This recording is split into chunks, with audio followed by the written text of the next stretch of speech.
My name is Rupinder Kaur. Today is September 27th, 2015. In June 1984, I was in Amritsar, and our house was very close to Darbar Sahib. I would say probably a mile and a half. I was 15 years old. In Amritsar, from years, we were used to having a large number of CRP and police force everywhere. Everywhere you go, you'll see people with the guns, police people is there, and but I think few days before the attack, there was increase, like a tremendous increase in number of CRP, and we were afraid something's going to happen. When we go out, it was summer, so we were out of school, so university, actually I was going to university that time, and when you go out in the market or places outside, so you see people in the streets, you'll have more CRP, more force. You could feel this increase in force there. Again, number of people, number of CRP force bunkers watching, and that has tremendously increased. I cannot recall exactly how many days before the attack we went to the Darbar, but I would say a few days before. So it was natural for us to have force people, CRP around and checking on people, bags, and looking at you weirdly. But I would say there was, as I said again, as I said before, there was tremendous increase in number of CRP around the campus, around the Darbar. Well, it was summer, as I said, and we were in India, in Punjab. Your houses have terrace, and so people sleep there because it's very hot inside. There's no air conditioning. So we were family, myself, my brother, and actually our cousins had come as well. So we were all sleeping on the terrace, and I remember very distinctly.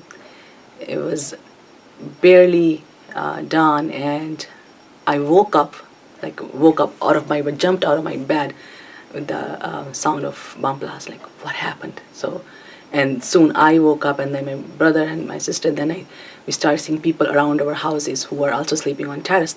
Everybody's starting to wake up and trying to understand what has happened. Is it nearby us or is it farther? So then number of blasts started increasing slowly, and family, my mom and dad, they started talking, and attack ho gaya hona. So we were all thinking about that. It's probably the attack has happened. It was actually continuous. There was curfew before that, right? So a day before, or maybe 2 days before, I think definitely a day before, there was curfew, so we were not supposed to go outside, but we could see from our house, from the terrace, that there's an increasing number of people, number of CRP marching on the street. And when the bomb blast started happening, so it was just, first it was complete silence. Nobody's saying anything. Everybody's shocked. Everybody's shocked to hear that. And I think as the day progressed, it was just obvious, because there was continuous fire going on back, and there was continuous fire. We don't know back between two groups or one and what not. It was just continuous bomb blast, and then it was pretty obvious by afternoon. It's nothing else but the military has attacked on Darbar, because there was a fear between people in Amritsar at that time. It was very shocking. Of course, you are disturbed to the point, and there's so much unknown. You don't know what level is that, how many people are going to get hurt, and how far it's going to come. It's going to come towards your house, because it's all unknown fear. You don't know how close that's going to hit you. Are your loved ones going to be okay around the city? Your families, your friends. So it was basically unknown fear, and just sheer shock and sadness. So you feel trapped when you're inside. If you're 15, it's a hard day, and you can't go outside of your house, and of course you feel trapped. And I think we had occasions of curfew before that as well. Like, something happened in some area, they'll just they put curfew, and then nobody can go out. But this was definitely longer, and you feel trapped. The way, well, as a day and the night progresses, and we started seeing, I don't know what to call them, the part of bullet or part of grenade or something flying over our house, and you could see the red part. Something is flying over, and that was really, really scary. And because you don't know what it's going to hit to, so we will just probably start gathering inside, not the outside walls of the house, kind of getting inside, so that nobody get hit. It was kind of, if you look back and see, it's scary. It could have very well somebody going through the hallway, and that bullet could have hit anybody.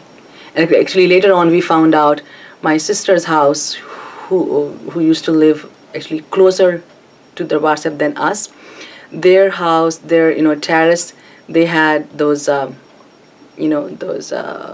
they could see that those bullets had entered the cement there, and you could see that literally hit their house. It was a new normal. It was not normal anymore, as you had normal before the attack. So after the curfew, few days later than that, we went to the WhatsApp, and it was sheer shock looking at Akal Takht being totally destroyed, and you could see the blood stain on the marble of the Parakrama, and of course there's this literally. We heard later on that they had cleaned up real well, but we could see sign of murder and disaster there. And if you would just close your eyes and try to sink into that situation, you could really hear or feel the people dying there, and because you could see the blood stains there, and the whole Akal Takht is damaged, destroyed. And you can imagine what would have happened to the people who were inside on both sides. So I would describe as, I don't remember the words I had in my mind that time, but it was just sheer sadness and fear of unknown and fear of future. What's going to happen? Who's going to get hit closest to you, close to your family? Are you all going to be okay? Or anybody close to you anybody could get into that. I would hear stories from my relatives coming home later on and telling about their relatives, or their somebody was there and got shot and never came back. Not my personal acquaintance like my friends or my friends' parents, but my mom's acquaintances, and you can say they knew, oh yeah, that person, oh yeah, he used to go every day, oh she never came back.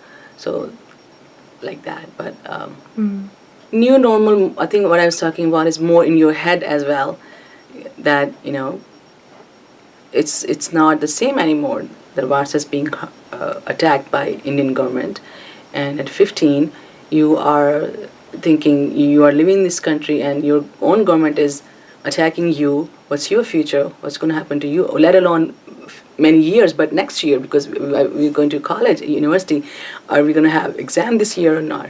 And so it was uncertainty.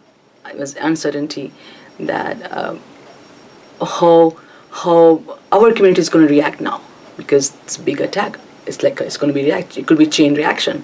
It could be civil war. Who knows? It could be anything. So it was all those things going in your mind. How a Sikh community is going to react now. You have so many. At that time there was emotions. The sea of emotions, and who knows where that's going to be channeled. Of course, your mind is always burdened with that thing. The Mars is attacked. Your shrine. Every time you go there after that, it's you see the signs. You see the even now you go, you can see they have kept some bullet sign, where the bullets hit. So it's not normal. It's not same anymore. It's never going to be same anymore. And especially the Akal Takht, the things was made, so many hundreds of years ago, and all the artwork and all. It's not going to be. It's never going to be. We knew that, of course, it's never going to be the same. Even we can come out of it. You were certain we'll come out of it. That was a certainty that Sikh community is going to come out of it. But the uncertain part was how it's going to happen and how we are going to react and what change reaction going to be. And they still are government and we are still minority.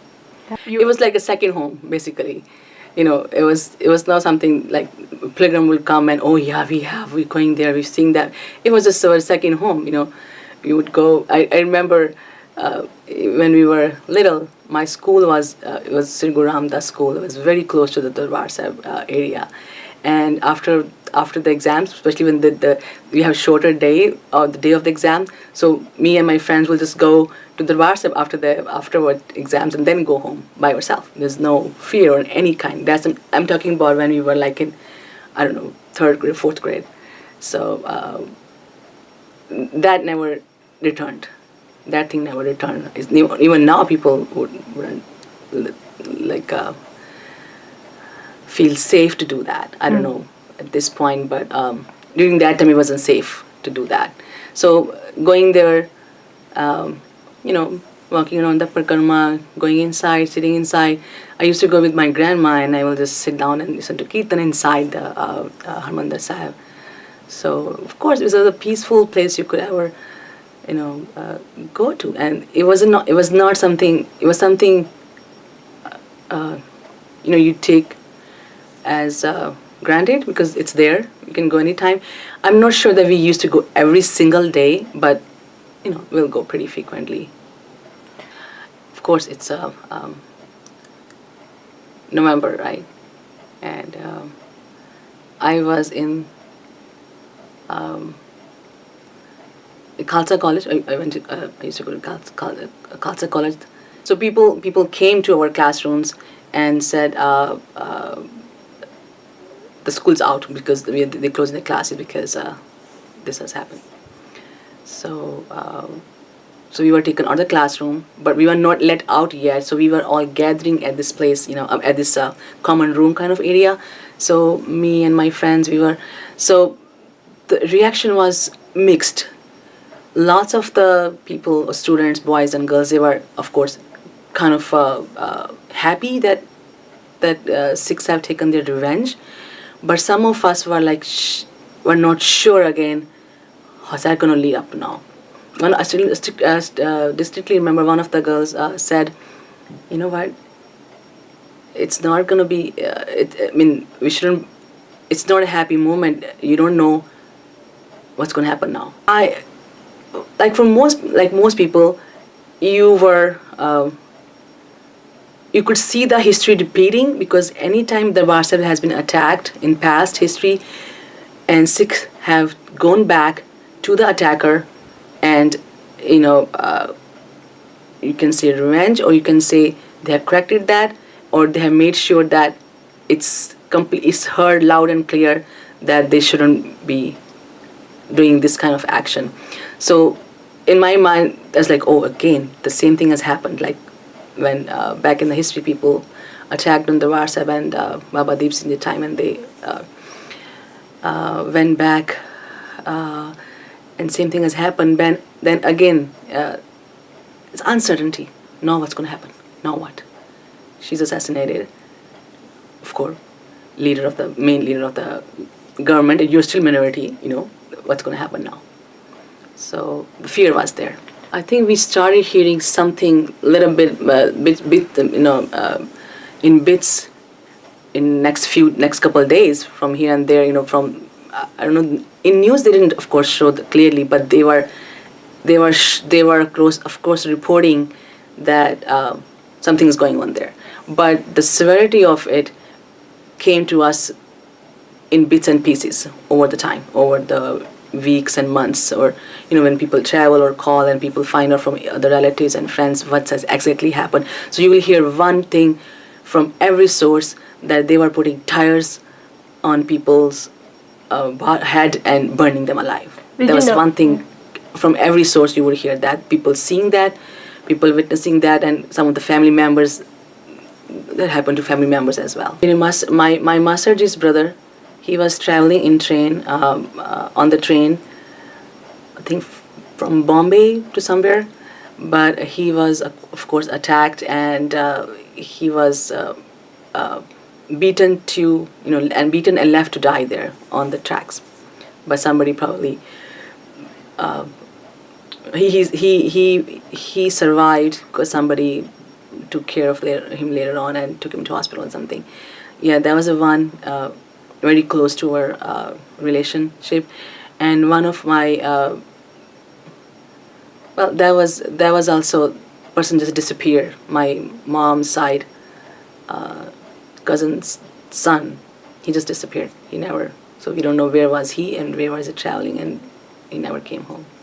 So 84 thing did not end in 84. It did not end in 84. So it kept going back and forth. People killings, police killing innocent young men, or young men gathered as looters and they kill other people, Hindus, or it was just mess. It was just mess. So the personal experience I had was in 1987. So it's like 3 years later, but that was very close. Even though we were not in Amritsar that time, in Punjab that time, we were actually going to Hemkund Sahib, my whole family, my mother, father, my sister, her husband, my brother, my sister's 2 children. So we were all gathered as a family to go to Hemkund Sahib. So we stopped. Rishikesh is a place where you stop and stay there in that Gurdwara before you start your journey on foot. So by bus we went there. We were staying there at night, and at the first night, I think that we stayed there to start our journey the next morning, I guess. But that evening, or that afternoon, we heard that there was an attack on Hindus in Punjab. So the Hindu people in Rishikesh is mainly Hindu, there's more Hindu populated area. So people there, and because Sikhs had attacked Hindus in Punjab, so the people in Rishikesh, they came to Gurdwara. That was the first place for them to retaliate. So they were literally making house bombs kind of thing, putting some stuff in a glass bottle and throwing it off, some explosive, and throwing it inside the Gurdwara wall. So all people there, it was just a scene from, I don't know, I don't know how to describe that, but so they were literally, we were making stuff to hurt them back. So there were rocks and there were iron rods. So you prepare and give that to boys to go in the front and hand them over to them so that they can throw that, they can defend themselves. Basically, we are trying to prepare our weapons of defense from the raw material we had in the Gurdwara. So we were like all women were basically, what they did was, okay, men were just going outside and up front with their kirpans on, because people had their kirpans, and they had that because kirpans were not helpful because they were not coming inside. They were throwing stuff from outside the wall. So they think, okay, what we have there? There's some construction going on. So there were some bricks there, some iron rods, and some stuff there. So they started gathering those into things, and so they can throw out to defend themselves. So, and they also they also opened fire then from outside, and it came so close. My brother and my brother-in-law, they were like standing like that, and the bullet passed, hitting one person in front of them, and his blood fell on their clothes. It was that close to them. And when they came up, we were like, of course, so scared and panicked and crying. That could have been one of those, even though the person who died was a person as well. It's just, it hits more when it's your own blood, right? So we were thankful that they are not hurt, but of course we were sad that that person was hurt. Yes, Yeah. that person was brought in, and of course not in right front of my eyes, but because there were so many people, we were like hundreds of people there. So I was not like in up front there, but so we heard that that person's brought that person is that they brought him in and started doing bandages, and he survived, but there was other person who was killed within that group, and I think there were 2 casualties from our side inside the Gurdwara. So that went on back and forth all afternoon, all evening, and then there was no police. There was nobody to stop that.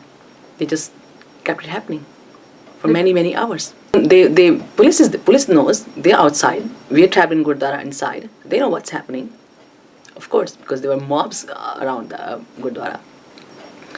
So I'm not sure who anybody called police or not. Probably they would have, the management would have called them police. But of course you would know when something's attacked and people around that area knows what's going on and police are informed. But they probably chose not to act for many hours. But by the end of the day, so they stepped in. So now they stepped in, the back and forth fight stops. Now the problem was how to get all those people out of the Gurdwara now, because we were all pilgrims staying there to start our journey there.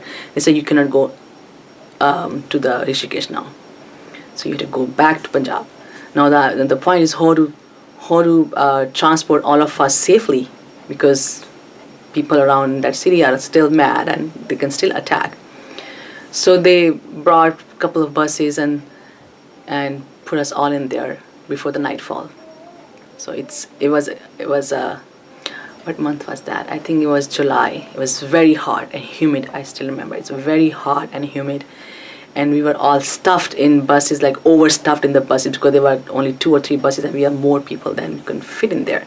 So we were like all squished together, and so we were packed in the afternoon, late evening, and they didn't start until next morning, later in the morning. We were just sitting there, nightfall, nobody can sleep, and it was just such an uncomfortable situation that you're just stuck. You can go out, you can go in, you're just stuck there on those seats. And then, because they were saying it's not still safe to go outside, it's still not safe to go outside. So many hours later, they took all the buses out. We spent night in the buses, sitting, overstuffed. Like, I think number of people were probably, I don't know, double than you can fit in a bus comfortably. So I'm just trying to realize. I think it's coming to my mind how at this point, when I look at that situation, how hard would that have been? At that time, we were just okay. We were happy that we'll be safe at least. That fight has stopped, and we can be safely go back to our house. But looking back, you can imagine afternoon to the next morning, how many hours, no food, no going to outside to do anything. So we were stuck there, and then they arranged a bus in front of a police car in front of us and back of the 3 buses. Then they transported us safely to Punjab, to Chandigarh. So we went to Chandigarh. So our trip was cut short. We didn't go to Hemkund Sahib. So we went back to Punjab and then go on with our life, basically. But the experience was so devastating that and very hurt, yeah. After the attack, outside, I would say, it was a huge disruption in your studies. And I was in first year of my university.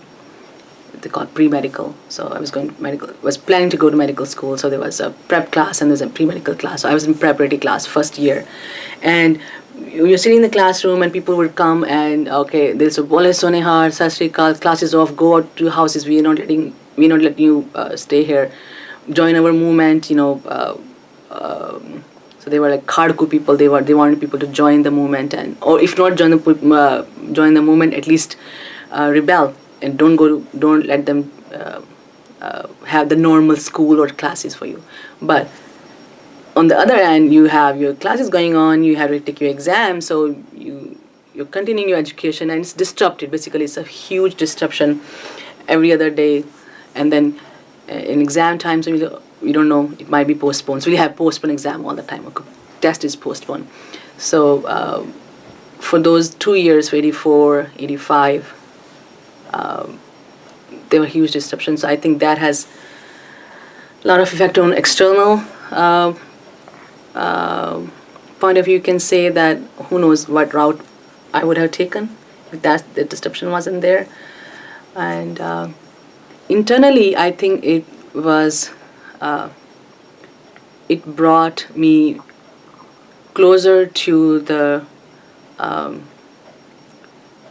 would say, Sikhi, in the sense that you want to know more about religion and what is it, and or you want to do more, learn or do more Gurbani, so you feel safe. So so I will go basically sit in the library sometime and research and read books on history, Sikh history, and or just Gurbani, and understand the meaning of it. So that would be, you can say, internal change. Why did that happen? If you, I don't know, to edit karna kar li teri marzi, hukme andar sabko, right? That's the first thing you can say. Okay, everything happens. I mean, things happens beyond your control, right? So so my take on that would be, like, in a short version, that of course there were military inside. There were militants inside Darbar Sahib, and why they were there. There were reasons. They had their own reasons why they had to hide there, because they were probably not safe outside that thing from the government, but they had to go on with their movement, what the causes they had in their mind. So whatever the reason they had, they were inside. Yeah, they were inside, and of course they had the guns, because that's shastra is a second to a Sikhi's uniform, so that's there.